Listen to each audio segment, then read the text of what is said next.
हरिपुर नाम का एक गांव था। एक खेत में एक जवान लड़का और उसके बाबा मिट्टी खोद रहे थे। वो मिट्टी को पलट रहे थे, उसकी गांठों को तोड़ रहे थे ताकि मिट्टी उस साल की बुआई के लिए अच्छे से तैयार हो सके। उस काम में बहुत मेहनत थी, लेकिन उनका ऐसा करना आवश्यक भी था क्योंकि एक अच्छी फसल तैयार हो सके। बूढ़ा आदमी अपनी 75 साल की उम्र में भी अच्छी तरह से कड़ी मेहनत कर रहा था।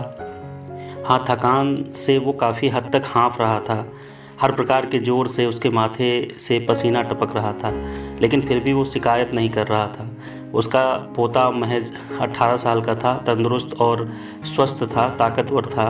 वो मिट्टी को पलटने और गांठों को तोड़ने में लगती मेहनत और ताकत के लिए कोसता।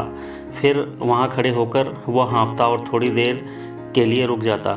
थोड़ा आराम करने के बाद एक बार फिर से उसका काम शुरू करने से पहले शिकायत करता। कुछ देर बाद पोता देखता है कि उसके बाबा जी ने जितना काम कर ज़मीन को तैयार किया, वो उससे तैयार की हुई ज़मीन से बहुत ज़्यादा है।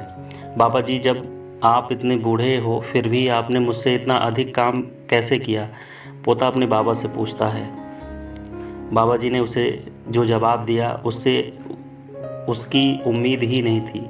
जब हम किसी काम को मुश्किल मानते हैं और उसके बारे में ज़्यादा सोचते हैं तो सच में मुश्किल हो जाता है, और हम बिना सोचे जब उसे करते हैं और करते ही रहते हैं तो वो आसान हो जाता है।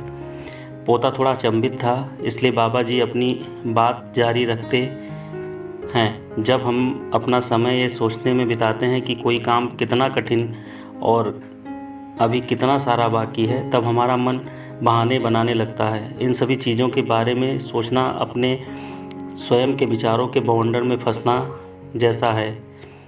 उस काम को करने के लिए बहुत ज़्यादा कठिन बना देता है। इसलिए समझदारी इसी में है कि वास्तविक रूप से पहली बार में शारीरिक कार्य को किया जाए। जब आप तय किए काम के बारे में बहुत सोचते हैं और अपने दिमाग को नकारात्मक विचारों पर ध्यान केंद्रित करने के लिए अनुमति देते हैं, तो आपकी गति उस काम को करने के लिए स्वयं धीमी हो जाती है।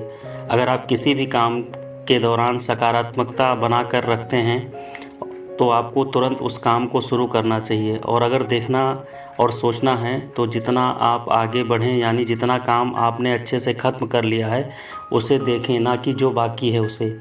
इसके बारे में विचार करें। ऐसा करने से एक सुखद और सकारात्मक एहसास आपको उस काम को लगातार करने रहने की ऊर्जा देता रहेगा। दोस्तों, ये कहानी एक विश्वास की और आत्मसंयम की है। तो कभी भी हमें किसी भी कठिन परिस्थिति से घबराना नहीं चाहिए। ये अपने मन में हमेशा सोच के रखें।